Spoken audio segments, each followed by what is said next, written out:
With so many amazing AAA first-person shooters coming out on the PlayStation 4 this year, it's hard to stay competitive with the big dogs on the PC. Introducing the Ronin review of the Tactical Assault Commander Pro from Hori for the PlayStation 4. Now, the PC advantage is yours on console. Ladies and gentlemen, hello there. Welcome to the new Ronin reviews here. I am Adam Ronin. And I am Mr. TJ Combo, aka Bell's Buttle Tim. AKA the Tim of the Turbulent Wind. The Bearded Man. Today, as you see, we are reviewing the Tactical Assault Commander for the PS4, aka the TAC. This was gifted to us by Hori. They saw the reviews that we did for some of their other products, and they trust our objective opinions. And they said, will you guys please review the TAC? And we said, yes, we will. We will, indeed. On one condition. No condition. We'll just do it. That's right. Thank you to Hori for that. Let's just get right into the meat and potatoes here. So, absolutely. Hospital, Tim. Super excited for this one. Yeah, you were. You were super excited. I was so excited for this one. Because you play FPSs. We play FPSs. Yep. Now, contrary to belief. I know. Many of you guys probably know me more from like the fighter side of things, but actually my shooter roots go way back, way before those types of things. Yep, like GoldenEye. Oh, yeah. And then some. Zero tolerance for you Sega Genesis fans. Ooh. But I will tell you guys, though, I was super excited for this because obviously as we get towards like the October, November, we start to get our Titanfalls and we get our CODs and we get our Battlefields and sometimes our Gears of War and Battlefronts. And it's really when all the FPS games launch. So I saw this coming out and I was like, man, can I imagine if I had that tactical advantage of that mouse on a console? That's right. And now I wonder if that'll be cool. And Hori's like, let me tell you if it's cool. We'll send it over and you find out. Boom. And guess what? Spoiler alert, it's cool. Now let's get into build quality. So that's the meat and potatoes. Does it feel cheap? No, it doesn't. I'm going to just say this right off the bat. It is hands down the best console peripheral I've ever put my hands on. Yep. The build quality is through the roof. So I guess I was super impressed right out of the gate. So you pick it up and it actually feels quality. It does have the mechanical switches, right? Like, it's just the coolest noise ever. They sound good. Give it to it. Yep. Give it to it. And these are custom Hori switches. These are not any third-party buttons. These are made by Hori. Absolutely. Also, it does have like the touchpad. Everything lights up on it. And you'll notice as soon as you're kind of hanging on to it, it's like this has a little bit of weight to it. It's not like a light thing that's going to float away and get smashed someday. Yeah, this is definitely a high-quality product. So this is coming in at $150 US dollars. Yep. And it feels like $150 in your hands. Right. The mouse isn't a cheap, flimsy mouse that you get at Walmart, and this is not a cheap, flimsy keyboard. Like, this is good quality stuff. Yeah, absolutely. So this, we have high quality mouse over here in terms of optical gaming mouse. It's going to have scroll wheel, but it also has 2 additional buttons to modify your sensitivity on there as well. So there's a lot of other features that we'll get into a little bit here as well that are going to really make this thing stand out more than just like what you're currently using, like your pad. Absolutely. And in case you were curious, over here, amidst all of your buttons is all your standard PS4 buttons. The O, the square, your X is over here. So everything that translates onto a controller translates onto this too, so you can navigate your menus and everything just fine. Yep, absolutely. So you talk about build quality, and when you buy a product and you put in $150, you expect it to be built like a tank. And obviously, Hori is never disappointed in that department. We've got RAV4s, FC4s laying around this place. And they're all, we're going on like a year later since we reviewed those, and they're still holding up strong. Yeah, and that's with travel, and that's with little kids using them. That's with, the several mods that we've done. And big kids. Yeah, exactly. So I'm always super impressed with the build quality, but build quality doesn't mean anything unless the actual accuracy and performance is there as well. Yeah. And that's where I thought this really started to shine right out of the box. Right. So first things first, if you're coming from a PC, you know what to expect. When you're playing on your PC, if you're playing Battlefield or Call of Duty on your PC, you know that you got pinpoint accuracy. You have a competitive advantage over console players. But now, maybe that playing field is a little bit leveled. So how is the accuracy? So right out of the gate, I basically went with just the stock functions on this, right? So I just grabbed the mouse, I went into Battlefield 1, I started playing, and the accuracy was almost too good, it felt like. I was so surprised at not only how fast it would snap to where I wanted it, but also like we're talking like down to like the pixel that I was placing my bullets. Yeah, totally. Which was interesting because we found in Battlefield that we were actually a little more accurate than the game. Yeah, it's true. So we would play certain sections in the campaign, and you would get to a point, and there would be an NPC, and we would lay it right over their head, or right or center mass, and we'd pull that trigger, dead accurate. And the game was just like the hitboxes were like, we can't compete with this accuracy. They're like, I didn't expect you to even be here. So that was really mind blowing for us. Also, I tried it in some other games as well, like Fallout 4, because not everything has to be a quick twitch FPS experience. Sometimes you want to use it for something that's a little slower. Yep. So I went into that, and I was truly blown away again at just how quickly I could respond, because they encourage out of the box that you place this on the highest sensitivity. So you have your slower controller that's trying to dial in, and then you have to kind of find the sweet spot before you pull the trigger. This guy is moving incredibly fast, and then you just stop and it's there. And it's there. So I was literally just like running through the wasteland with a pipe wrench, just like doop, doop, doop, everything died. Absolutely. And there's actually 3 levels of skill here. So Gordy has quite a bit of experience on playing with the PC. He played a lot of Skyrim and stuff on there. You've got some experience from your old days with like Quake and big arena shooters. I have 0 experience with playing with the keyboard and mouse. So when I got it in my hands, it was a very jarring experience. And that's one thing that we kind of want to let you guys know is, while it's a pixel perfect, the accuracy is crazy, the learning curve is just astronomical in here if you're new to these types of things. Definitely. So I would say that both of us were basically born with a pad in our hands. We go back to an A button and a B button, and we've moved on from there.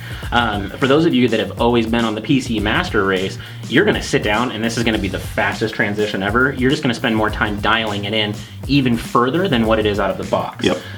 One of the things that we recently discovered is that there's even a program that you can control fine sensitivity to go along with what it comes with, or what the stock game even offers. Yeah, and so this is interesting, and it's not really like point out very well in the documentation. We had to do some digging around, but you can custom map everything the way you want it. You can name 100%. You can set up to 3 different profiles. You can turn this into a circle button. You can do whatever you want. And if you actually just go to the Hori website, and we'll put the link in the description, you can download the TAC software that'll allow you to do that, and you can see that here in an overlay. And it's gorgeous looking. It's fun to look at. It's like a really cool program. Yeah, it's super cool, and it's just literally plug and play. You have to make sure you have your keyboard in the PS4 mode before it to work, and just plug it in your PC, download the software, and then you're rolling in seconds. Right, and the advantage, of course, of 3 different profiles is you could potentially have different gamers playing on the same game, or you have it set up for different games that you play frequently. Like in Battlefield, you prefer to have buttons mapped different than the way that you do when you're playing another game like Fallout, for example. So you could go back and forth just in one quick switch. So it's super cool. It almost feels like Hori kind of thought of everything with this, and there's just a lot to it that we're barely scratching the surface on some of these features here. The TAC Pro is an impressive beast, but let's get into some of the specifics of how this is made. The DPI of the optical mouse ranges from 400 to 3200. And more specifically, the mouse only weighs 120 grams, comes in at 4.9 inches long, 2.8 inches in width, and 1.8 inches in depth. The keypad drops in at 300 grams, 10.2 inches in length, 4.9 inches in width, and 1.8 inches in depth. So we've already kind of touched on, if you come from a PC background, this is a no-brainer, and you're going to just jump right into it, smooth as butter. It's over. But what if you have never played, such as myself, and you're just a console gamer, and you pick this up for the first time, and we've already talked about the learning curve, but what other kind of complications might there be for that? Because you had a different experience than I. Absolutely. So I think this is going to come down to what your environment like is at home, right? So for me, I currently play everything on a monitor. I have a monitor set up. I sit at a computer desk. That's where I typically have like my fight stick, and I do everything from there. You have a PC setup without the PC gaming. Exactly. Yep. You play a very different experience, and maybe one that's more compact. I'm a typical gamer. I sit on my couch and I play comfortably, like absolutely people do. Yeah, so we're talking about like the big TV, we're talking about the couch, we got, a pizza next to you, that kind of a thing. Got the Mountain Dew. Yeah, and that was one of the only challenges that we came across. I had 0 issues plug and play out of the box. I was able to start adjusting to it. What we experienced, however, with you, was a little bit different right out of the gate. So when I sat down, I didn't have any surfaces to really put it on, so I grabbed a laptop. We tried everything. We went MacGyver style. Yeah, I got like a little laptop thing that you put in your lap, and the surface was too reflective, so it wasn't tracking very well. It was a little jittery, and we could not for the life of us find a mouse pad around here in the office. So We tried like a PlayStation manual that was a little mouse paddy that didn't fix the issues. We tried putting it on the couch. We tried putting it on the floor. Eventually, we just went and bought a mouse pad, and then everything, we just broke down and spent the $3. yeah, and then everything worked smoothly, and then I was able to start getting into the experience. But so if you're not prepared for it, you might be kind of dampered down by trying to find the perfect way to play. So, and I think that also speaks to the demographic that Hori's shooting for here is, you know, this is a product that's made for a very serious competitive gamer, but also a product for if you want to get into competitive gaming Absolutely. and have that PC advantage. This is here. If you're just a complete casual gamer, this is probably not the product for you. Right. But if you really want to kind of step up your game, you're probably right in that The demographic. Tactical Assault Commander Pro. Not Exactly. the Tactical Assault Commander casual Casual. dude who's kind of drunk. Yeah, exactly. So, that being said, what else can this thing do? Oh, it can do a lot. And the first thing I want to mention before we get into some of the fun things that we found, but there's some comfort issues when, you know, I have big hands. Timmy's got big hands to go along with his big beard. And you put this on here and you kind of feel a little cramped like a kid. It's very important to note that this button here allows just the smallest movement that adds light years of comfort to it. It is not a dramatic movement, but it is the ultimate fine-tuning in terms of where your hand position Yeah, is. and it's not an extra feature. It's definitely a selling point on their website. Well but- thought out ergonomic. Yeah, it is. But if you're not looking for it, you wouldn't have noticed it, and you would have been like, "This feels kind of weird." Make sure you're checking that button and adjusting. That took to me a comfort. minute to find. Yep. But some of the greatest features are, and a lot of you are probably wondering if you're already PC gaming or just transferring over. What about my mouse? What if I this? have a preferred mouse. I only use these Yep. mice. I've Yep. been using these mice for years. Well, they thought of that too. Use it. It's just a USB plug and play. Right. Unplug the mouse, plug your mouse in, and you're ready to go. Now, at no point would we guarantee that your mouse works because it's the PC world. So there's so many different things out there. We don't have the luxury of downloading drivers on this like you would on your PC. However, all of the mice that we tested in USB in-house worked with no issue. Yeah. They weren't quite up to par with this mouse Yeah, here. our mount. Yeah, exactly. But they still worked. So it was cool that we could have the ability to switch out what mouse we're using to continue going with this keyboard PCB setup they've got for Yeah, us. and on Hori's website, it actually is a advertised feature that you can use your own mouse. So I imagine most mice would work. Yeah. But if you have a wireless mouse and you're thinking about using it, I'd probably advise against that on account of the lag that you'd probably get from the Yeah. frequencies. If you're and things. if you're a competitive gamer, you're probably already trying to reduce that to 0. Yeah. So, but yes, if you already have a great mouse, there's no reason you can't use it at all. But we did find some interesting other features that aren't quite out there in the norm. So one of the things we tried was we're like, well, what if I wanted to play Doom, but I don't have Doom on PS4. you don't have it? So Tim busted out the old Brooks converter that he uses for his fight stick. went to my fight stick roots, Yep. pulled that guy out, and I was like, let's see if this thing works. So I plug it in to my Xbox with the converter, which are like $40, and it was just flashing red. Its pretty lights were just looked like little Christmas lights, wasn't doing anything, and I was like, let's keep trying to break it. So I flipped it to PS3 mode, and it worked. And it works. And it worked really, really well. And I was like, okay, I'm listening. There was some mapping issues, you said? Yeah, so the mapping didn't directly, basically transpond or whatever over from what my pad was set up as, but it's easy enough to fix. You can remap everything. Even without remapping it, I still finished like 6,000th in an arcade mode. And I was like, this thing's dead on. Side note, to be fair, this is a PlayStation product. It's not designed to work with the Xbox One. We used a third-party thing for that. So if you don't have this, it's not going to work with your Xbox One unless We tried something else because Yeah. we're like, let's see what else we can do to break it. we plugged it into the Xbox One. No converters, nothing obviously because it's a PlayStation product. PS4 However, mode, no go. yep, PS3 mode, No go. no go. Put it over into keyboard mode, and you do have keyboard functionality and like messaging and stuff. It's useless because I mean, Yeah. it's got QWERTY functionality, but not all the keys are there, so you can't type. But it's literally QWERTY. It doesn't go it's like- beyond the QWERTY portion of the keyboard. So it's just fun just to yeah. know that kind of it functions as a keyboard. We have, of course, if you watch the PlayStation VR, we have a new scoring system. So we each score it individually out of 10, and then we round that out to a Ronin 24 score.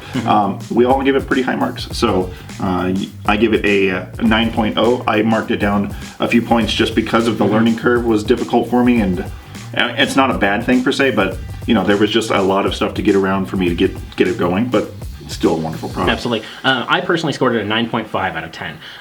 I couldn't have been more impressed with the quality of the build. I really am trying to emphasize this, that I think it's the best peripheral I've ever put my hands on. Yep. You know, when I pulled other fight sticks out of the box or other third-party controllers, I have a complaint immediately. I'm like, this feels like crap. This O button's broke. Or I found other things that have been issues, and this doesn't have them. This thought steps miles ahead of where I was in the experience. I mean, there's even like a snipe button, so that if I'm going incredibly fast, I hold that button, it slows down so that I can really get that headshot I'm looking for. Yeah. So when everything that I tried, it felt like it really enhanced my experience. The only thing that I didn't like was that we did have some setup issues for you. For me, out of the box, perfect. And that's not going to happen with everybody. Actually, it probably won't. I mean, because you're going to be a competitive person, you're probably already sitting there. And you probably have a mouse pad. You know? Exactly, I know, right? This is like the one place in the world that didn't have one. Yeah. So I went with a 9.5. Thoroughly impressed, definitely a black Yeah, and Gordy also scored it, and he gave it a 9.5 as well. And he's probably has the most experience playing on a PC. Right. So, you know, he was able to score that fairly, and, you know, I'm probably going to let him take it for a while, and I doubt that we ever see it again after we let him borrow it. But overall, that gives it 9.3 out of 10. We didn't have like any real gameplay complaints or anything like that. It's just there is a bit of a learning curve, so expect once you get this product to spend a little extra time maybe in training mode, or, you know, going through a couple of lobbies where you're not going to perform as well, but it's gonna start to click, and when it does, the train's gonna start rolling. Absolutely. This bad boy is for sale now, $149.99 US dollars. You can get this on Amazon. We'll put that link in the description as well. And if you pick this up and you start playing with it, we'd love to know what you think. So by all means, you know the comments are below. And of course, if you like this video, please give us a like and a subscribe. We'd really appreciate it. And if you want to support us even further, you can go to patreon.com/R24, and it'll just help us do more of these reviews. And you'll put clothes on Gordy's back, which we need desperately because it's disgusting. We need it more than anybody. Yeah, actually, that's true. Yeah. Anyway, thanks guys, and thanks to Hori for this. And we'll see you soon. Run it out.